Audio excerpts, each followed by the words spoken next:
Hola amigos, bienvenidos a este tiempo de la radio dedicado a la historia.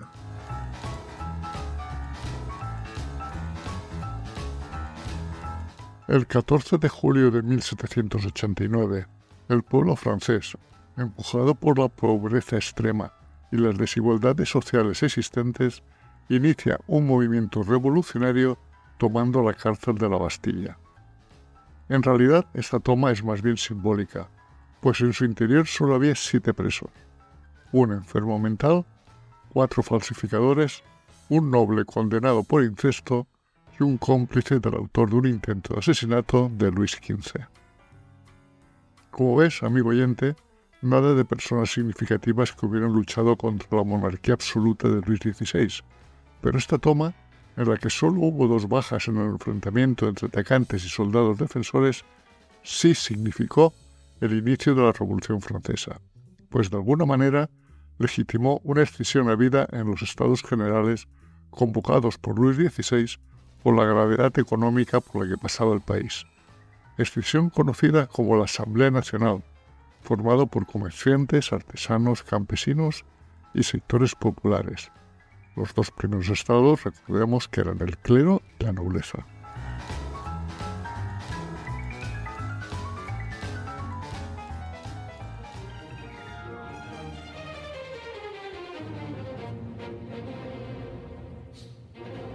Estos movimientos eran seguidos en un principio en España con serenidad, preocupación e inquietud por parte de los políticos del momento.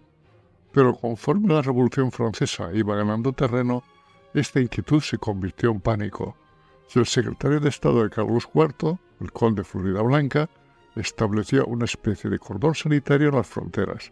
Se vigilaba a viajeros y emigrantes que vinieran de tierras francesas, y finalmente se encargó a la Santa Inquisición que combatiera la propaganda subversiva que penetraba bajo formas solapadas.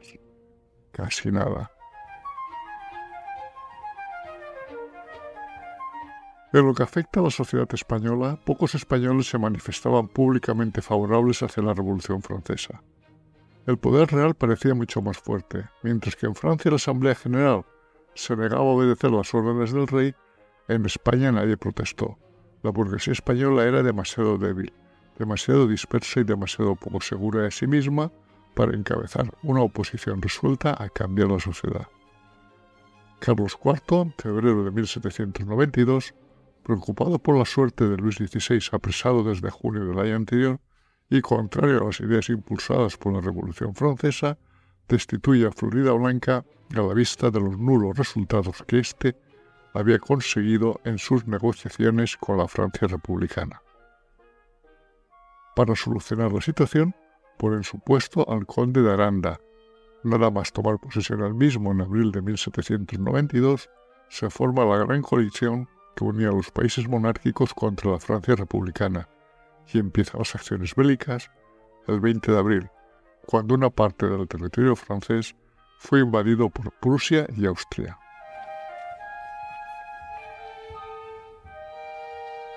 En un principio, el conde de Aranda era partidario de declarar la neutralidad de España, aunque sin reconocer a la República Francesa, pero eso no fue posible. A la vista de la situación europea, Carlos IV destituye como secretario de Estado a Aranda y coloca el 15 de noviembre de 1792 en su lugar a un joven de 25 años de nombre Manuel Godoy y Álvarez de Farias, que 8 años antes había ingresado como guardia de corps al servicio de los reyes y que en ese corto periodo de tiempo había llegado al cargo de teniente general. La siguiente pregunta es inevitable. ¿Por qué el rey designó a este joven como secretario de Estado, sabiendo que tendría que tomar decisiones tan importantes como entrar o no en guerra? Sobre este tema hay varias versiones. Una de ellas, impulsadas en gran medida por los partidarios de Fernando VII, atribuían esa designación a la reina María Luisa, de su presunta relación amorosa con el guardia de corps. Belleza e inteligencia fueron las virtudes que la soberana apreció en su protegido, y logró de su esposo que también viera en él un gran talento político. Otros grupos de historiadores más modernos no reconocen como verosímil la aventura amorosa de la reina con Godoy. Tengamos en cuenta que María Luisa, como reina, Tenía una vida privada casi inexistente. Además, se pasó prácticamente toda su vida embarazada, pues tuvo 14 hijos y 11 abortos. Y son más partidarios de que la ascensión de Godoy se debió a las repercusiones que la Revolución Francesa y su giro cada vez más radical empezaba a tener en la península. En realidad, Carlos IV cesó al conde de Aranda por su avanzada edad, aunque dejó la puerta abierta a la posibilidad de emplearlo en otras misiones importantes mediante la fórmula habitual, por la satisfacción que tengo de su persona y del celo y amor con el que siempre me ha servido. Para la designación de Godoy, por el contrario, no se da razón alguna de sus méritos personales o servicios. Simplemente se limita a decir que recurre a él por la confianza que me merece. Nada más.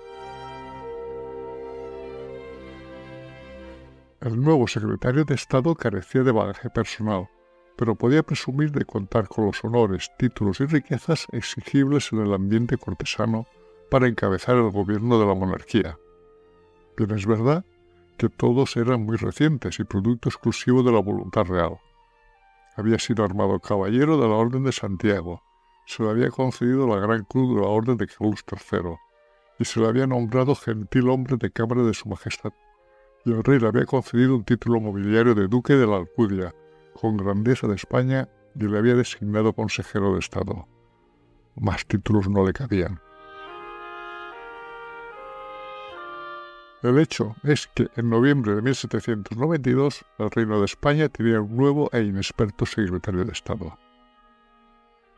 Una de las primeras acciones que realizó Godoy fue intentar salvar al rey de Francia Luis XVI, y para ello trató de comprar a determinados diputados franceses influyentes, gastando dinero a sus puertas, con la vista puesta en la posibilidad de salvar al rey francés a cambio del reconocimiento por parte de España de la República Francesa y su mediación ante el resto de países que conformaban la Gran Coalición.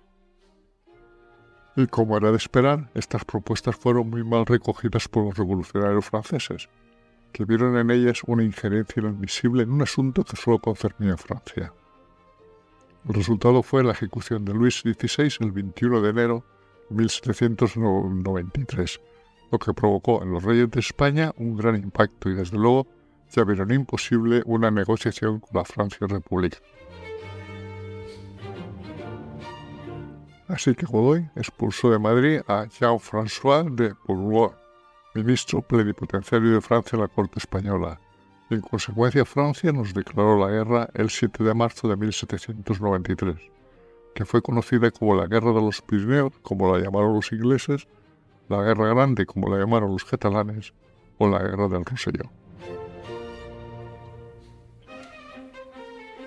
Esta era una guerra muy original, pues no podemos denominarla patriótica, más bien era una guerra inusual, pues el único motivo que lo justificaba era que Carlos IV era pariente de Luis XVI.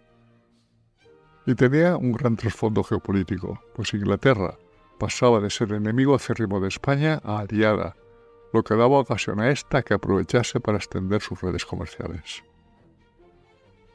Además, se daba la circunstancia de que el ejército de tierra español era el gran olvidado, pues en el siglo anterior todo el peso bélico se lo había llevado la Marina, pero para hacernos una idea de este ejército de tierra, había un teniente general por cada 150 hombres.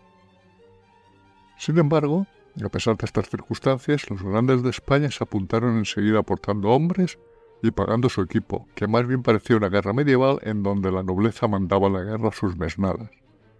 Y la Iglesia y las ciudades también colaboraron en esta guerra, cada uno en función de sus recursos. El caso es que se formaron 3 cuerpos de ejército, uno en la frontera guipuzcoana y Navarra, otro en Aragón y un tercero en Cataluña. Los 2 primeros eran de carácter defensivo, y el tercero, cuyo frente estaba el general Ricardos, más ofensivo, tomó la iniciativa ocupando rápidamente territorio del Rosellón francés. Todo parecía funcionar bien para el ejército español, pero en 1794 los franceses contraatacaron, ocupando la mayor parte del País Vasco, Navarra y parte de Cataluña. Así que Godoy se vio forzado a entablar negociaciones de paz, que culminaron en el tratado que se firmó en Basilea el 22 de julio de 1795. Por el mismo, Francia obtuvo la parte española de la isla de Santo Domingo, y como contrapartida renunció a todas las conquistas en el sur de los Pirineos. Y nuestro amigo Godoy recibió de los reyes de España el título de Príncipe de la Paz.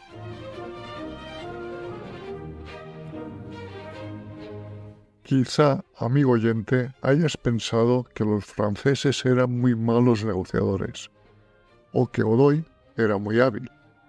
La realidad es que a Francia lo que le interesaba abiertamente era la marina española, en aquellas épocas la tercera del mundo.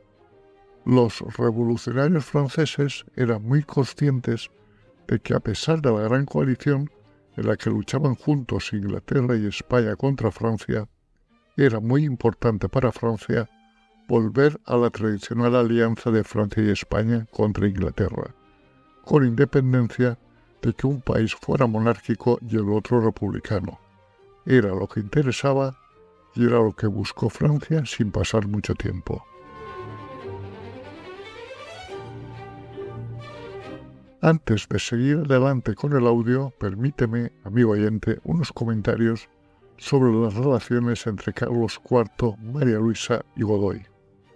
Mucho se ha hablado sobre la debilidad mental de algunos reyes españoles, que hacían de sus mujeres las verdaderas protagonistas. No se puede decir esto de Carlos IV, pues los testimonios contemporáneos hablan de él como una persona testaruda y con carácter, muy lejos de la imagen que sus opositores en años posteriores, especialmente a los partidarios de Fernando VII, nos dejaron.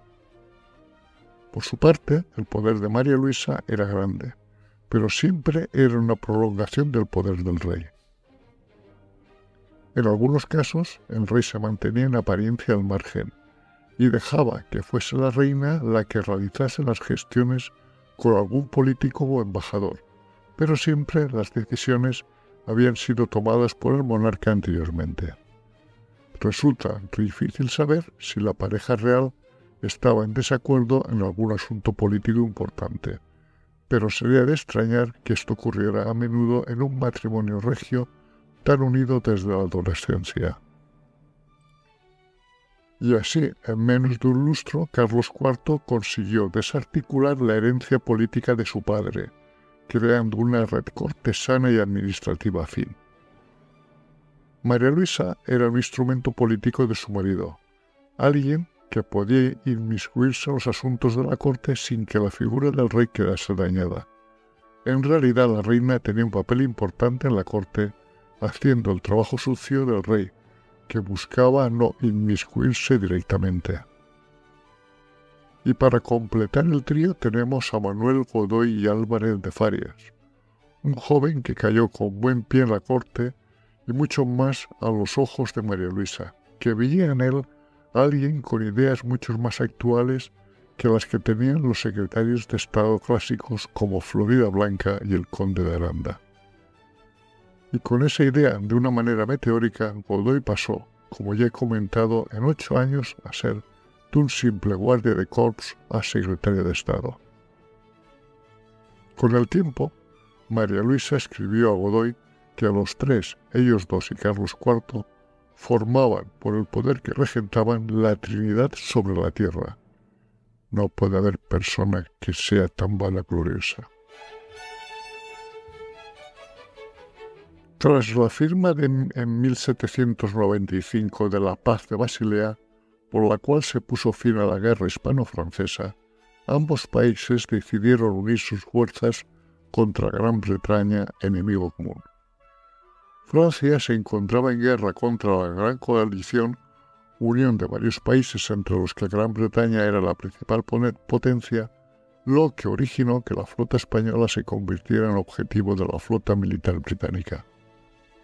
Este acuerdo se materializó en lo que se conoce como el primer Tratado de San Ildefonso, firmado en la granja de San Ildefonso el 18 de agosto de 1796, entre Francia y España. Según los términos del acuerdo, ambos países convenían en mantener una alianza militar ofensiva y defensiva frente a Gran Bretaña. A requerimiento de cualquiera de las partes firmantes, la otra lo socorrería en un plazo de 3 meses con una flota de 15 navíos de línea, 6 fragatas y 4 corbetas, todos ellos debidamente armados y habituados. A esta armada se añadiría una fuerza de tierra de 18.000 soldados de infantería, 6.000 de caballería y artillería en proporción. El mantenimiento de estas fuerzas correría por cuenta del país al que pertenecieran. En caso de guerra de común acuerdo, ambas potencias unirían todas sus fuerzas militares y actuarían según una política conjunta. De alguna manera, era la jugada que Francia deseaba que se produjera tras el Tratado de Basilea. 6 meses después de la firma del tratado, se produjo el primer enfrentamiento naval entre las flotas inglesas y españolas. En concreto, el 14 de febrero de 1797, los ingleses nos dieron hasta en el cielo del paladar, en el Cabo de San Vicente. Con una flota superior en número sobre el enemigo, 24 navíos españoles, frente a 15 ingleses, nos apresaron a 4 y nos infligieron daños muy importantes en otros tantos, siendo su comandante en jefe posteriormente sometido a un consejo de guerra y degradado. Por tierras americanas las cosas tampoco nos iban bien, pues Gran Bretaña ocupó la isla de Trinidad, en la que desembocaba el río Orinoco, y montó una excelente base para el contrabando. En la sociedad española la situación no era mejor. Por un lado, la élite ilustrada se sentía decepcionada, cuando no perseguida, como fue el caso de Jovellanos, quien tras un breve paso por el Ministerio de Gracia y Justicia cayó en desgracia y fue desterrado. Y por otro lado, las clases populares también manifestaban su oposición a Godoy. Así las cosas, Carlos IV no tuvo más remedio que cesar a Godoy el 28 de marzo de 1798, aunque siguió conservando todos los honores y emolumentos económicos recibidos en los últimos años. Y lo más importante, seguía contando con la confianza del rey, que no hacía nada sin consultarle. Tanto es así que Napoleón Bonaparte, nombrado primer cónsul francés el 9 de noviembre de 1799, lo consideraba su interlocutor en España y ordena a su hermano Luciano, embajador ante Carlos IV, que trate los asuntos bilaterales de importancia con Godoy y no con el secretario de Estado, Pedro Ceballos, que había sustituido a Godoy, lo cual nos da una idea del poder de este en la sombra. España en aquellos momentos desgraciadamente desempeñaba el papel poco glorioso de auxiliar al de la Francia de Napoleón, que estaba obsesionado por destruir el poder de Inglaterra. Y en este contexto nos usó para atacar a Portugal, que era aliado de Inglaterra, con la que comerciaba y usaba sus puertos como refugio de la flota inglesa. Este enfrentamiento bélico, uno de los más cortos pues solo duró 18 días, se gestó en un acuerdo entre Francia y España que se conoce como el Tratado de Madrid, firmado el 29 de enero de 1801, por el cual España se comprometía a atacar a Portugal, si este país seguía manteniendo su apoyo a los británicos. Ante la negativa portuguesa a someterse a las pretensiones franco-españolas, las tropas españolas iniciaron las hostilidades el 20 de mayo, estando al frente de las mismas nuestro ínclito Manuel Godoy, como general en jefe de los ejércitos españoles. Poco duró la guerra, ya lo hemos dicho. 18 días después se firmó la paz en Badajoz, con el resultado de que Portugal dejara de ser aliado de Inglaterra y que España se quedó con la ciudad de Olivenza, quedando el río Guadiana como frontera entre ambos reinos. Circunstancia esta que ha durado hasta 1977. Sí, has oído bien, más de 200 años después, en que mediante el Tratado de Amistad y Colaboración, ambos países, España y Portugal, ratificaron esta circunstancia de que Olivenza estaba en el Estado español. Dos cosas más sobre esta miniguerra. Una es que ha pasado la historia con el nombre de la Guerra de las Naranjas, pues a lo largo de la misma, Godoy mandó a la reina María Luisa un ramo de naranjas cuando situaba la ciudad de Elbas. Y otro punto es que Napoleón quería que España ocupase provincias portuguesas que equivalieran a un cuarto de la población, para, posteriormente, negociar la devolución de las mismas con Inglaterra a cambio de Mahón, Trinidad y Malta, que estaban en posesión inglesa. Pero Carlos IV se opuso a este cambalache y todo quedó reducido a la ciudad de Olivenza.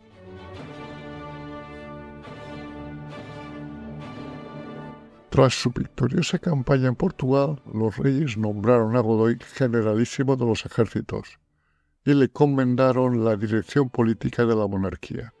Pero Godoy no formaba parte del gobierno, sino que fue situado en un puesto especial expresamente creado para él, que constituía una peculiaridad en el ordenamiento político español. Las funciones de su nuevo cargo las detalla perfectamente en sus memorias, en las que indica: «Nadie puede dejar de obedecerme, sea cual fuese su clase, pues mi orden era como si en persona la diese su majestad». Así pues, el generalísimo dispone del máximo poder después del rey, en cuyo nombre actúa sin estar sujeto a ninguna otra autoridad, ni al gobierno ni a los consejos reales. En octubre de 1803, y mediante una real cédula expedida en Barcelona, se produce la entrega oficial de la Luisiana, posesión española, en América del Norte a Francia. Cosa esta que se había pactado en forma secreta 3 años antes, por el que se conoce como el Tercer Tratado de San Ildefonso entre el Reino de España y Francia. En este tratado entregamos Luisiana por una ampliación del condado de Parma, cuyo conde, Fernando III, era hermano de la reina María Luisa, y su heredero, el príncipe Luis de Borbón, se había casado en octubre de 1795 con la infanta española María Luisa, hija de los reyes de España y niña bonita de la reina. Un negocio ruinoso, pues cambiamos 2 millones de kilómetros cuadrados por un pequeño reino italiano para unos familiares cercanos, que no duró más de 7 años. Y para más inri, Napoleón no solo vendió la Luisiana a los Estados Unidos por unos 80 millones de francos, saltándose por el arco del triunfo la posibilidad de una recompra por el Reino de España, como indicaba el pacto de San Ildefonso, sino que además, como no le gustaba nada a Fernando III, el titular del condado de Parma, cuando amplió el condado de Parma y se convirtió en el Reino de Etruria, Napoleón dispuso que tuviera como rey al príncipe de Parma don Luis de Borbón, hijo de Fernando III. Y como las cosas no vienen solas, también en noviembre de ese año se firma un convenio de neutralidad entre España y Francia, por el que España quedaba como reino feudatario de Francia. ¿Y eso qué significaba? Pues significaba que el Reino de España se comprometía a pagar 6 millones de libras mensuales para colaborar con el esfuerzo bélico francés y a permitir la entrada a los puertos españoles de los buques de la Armada francesa. Así que en un mes nos quedamos sin la Luisiana, sin ninguna compensación económica por ello, y además tuvimos que pagar a Francia un pastón cada mes. Eso se llama tener políticos eficaces. Y pasó lo que tenía que pasar. En unos meses España dejó de pagar los 6 millones de libras mensuales porque la hacienda española no daba más de sí. Y en diciembre de 1804, Godoy volvió a firmar un acuerdo con Francia como aliados, dejando sin efecto los pagos mensuales. Y antes de seguir adelante, una pequeña reflexión. Da la impresión que los políticos españoles querían favorecer siempre a la Francia dirigida por en aquel momento cónsul Napoleón. Vamos, que Godoy perdió el culo por satisfacer los deseos de Napoleón.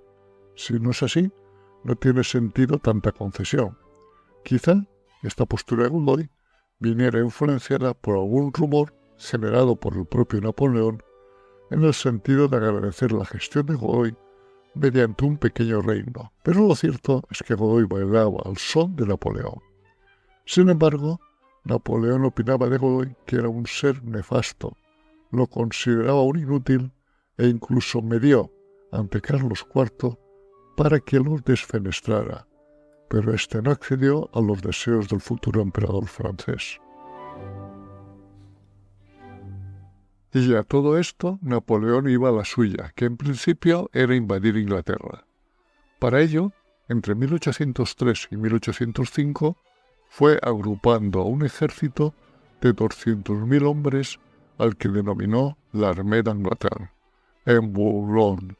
Para que el ejército invadiera la isla, era necesario controlar el Canal de la Mancha, por lo menos durante una semana, y en consecuencia necesitaba una fuerza naval que se opusiera a la poderosa flota inglesa. Y tras la alianza firmada por Godoy en diciembre de 1804, la flota española también estaba a su disposición. Así, en 1805 se preparó una estrategia para controlar el Canal de la Mancha. La flota francesa, al mando del almirante Villeneuve, saldría de las costas mediterráneas francesas, burlaría el bloqueo inglés de Gibraltar y se dirigiría a las Martinicas en el Caribe, en donde se añadirían a Villeneuve las flotas de Incés y Gantour que se encontraban allí. Se presuponía que a la vista de este movimiento, la flota inglesa al mando de Nelson iría detrás de Villeneuve. Al juntarse las tres flotas francesas, regresarían a toda velocidad hacia el Canal de la Mancha para dominar la situación y facilitar el paso del ejército francés, quedando Nelson con su flota en el Caribe. Ya así lo hicieron. El 30 de marzo, Villeneuve salió hacia las Martinicas, y como estaba previsto, Nelson cayó en la trampa y salió detrás de Villeneuve. Con una diferencia, la flota francesa tardó 6 semanas en llegar y Nelson solo 3. A la vista de ello, Villeneuve no pudo unirse con las flotas de las Martinicas y regresó hacia Europa, pero una vez más Nelson se la adelantó y bloqueó Gibraltar. Así que Villeneuve, en vez de dirigirse hacia el Canal de la Mancha, como era la orden original de Napoleón, pues toda la costa atlántica estaba controlada por la flota inglesa, se refugió en el puerto de Cádiz, en donde estaba una parte de la flota española. Al no tener una flota que le dominara el Canal de la Mancha, Napoleón descartó definitivamente la invasión de Inglaterra y ordenó a Villeneuve que saliera del puerto de Cádiz, se dirigiera a Nápoles, se atacara y venciera al enemigo que se encontrara en el camino.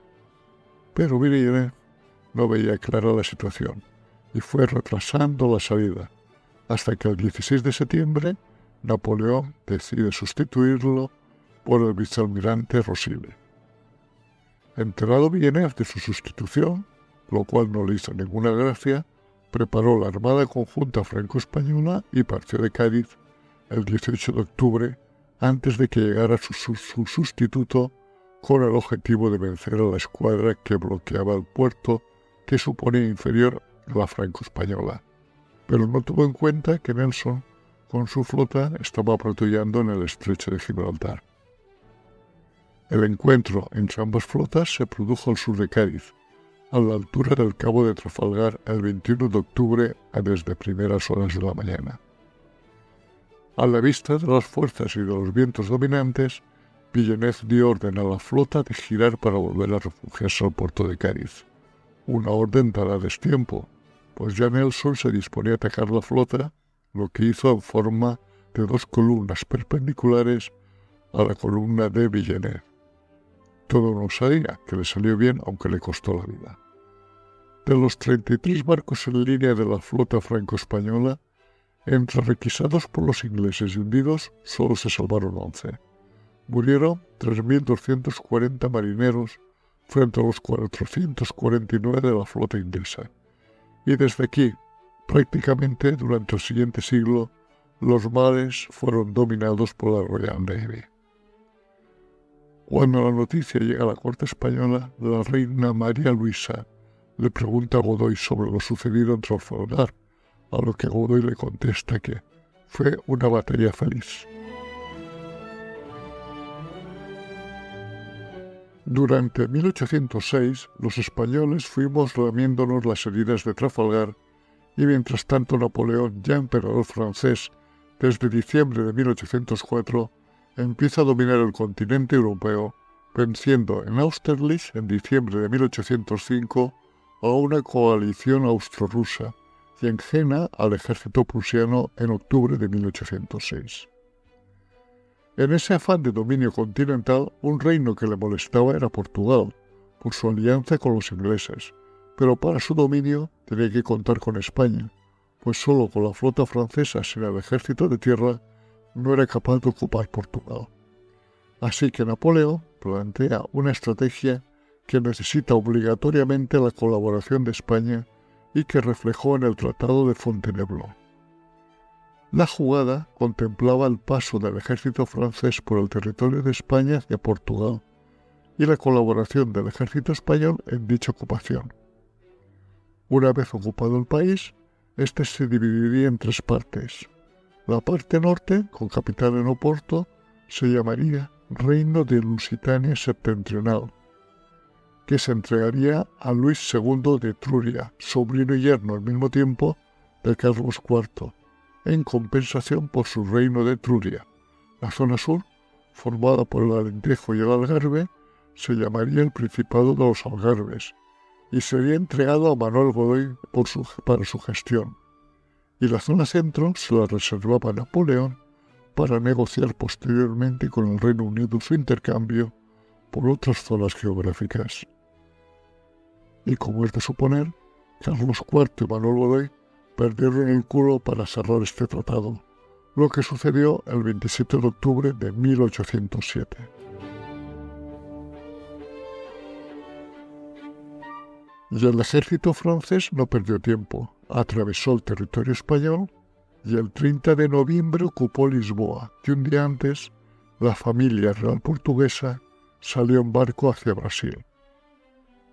Pero ya que estaba aquí, Napoleón no desaprovechó la ocasión y siguió enviando tropas hacia España, pero ya no eran dirigidas hacia Portugal, sino que ocuparon localidades vitales tales como Burgos, Salamanca, Pamplona y Barcelona, así como las comunicaciones con Madrid.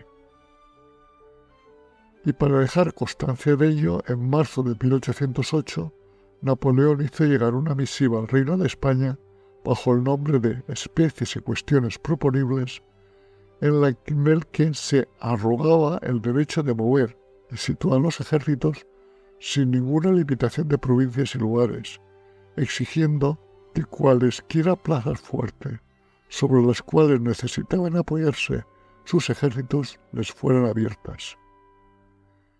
Todo lo justificaba por la crisis de la monarquía española que atribuía a la discordia de la familia real, y aún iba más lejos cuando proponía como garantía la cesión de las provincias españolas al norte del río Ebro, que serían incorporadas a Francia, recibiendo Carlos IV la zona central del Reino de Portugal como compensación, esa que se había reservado Napoleón para intercambiar con Gran Bretaña en el Tratado de Fontainebleau. Y sigue echándole Napoleón imaginación al tema, proponiendo que una princesa de la casa de Bonaparte se casara con el príncipe de Asturias Fernando, que había quedado viudo unos años antes, aunque siempre que el príncipe de Asturias hubiese merecido la indulgencia de su padre soberano, y de no ser así, el enlace se realizaría con quien Carlos IV nombrara como su sucesor. Y para demostrar que no iba de farol, el 15 de marzo entraban en Madrid 50.000 efectivos del ejército francés, para hacer, teóricamente, un descanso en su camino hacia Gibraltar, pero en realidad se quedaron en Madrid.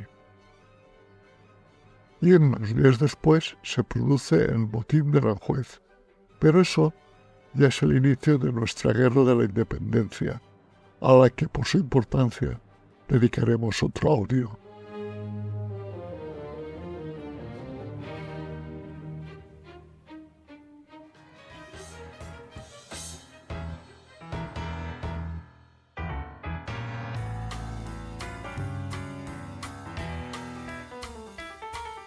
Si estás interesado en otros temas de historia, nos puedes seguir en YouTube en mi canal Desde mi Retiro y en iVoox, Spotify y Google Podcast en el canal Un poco de Historia.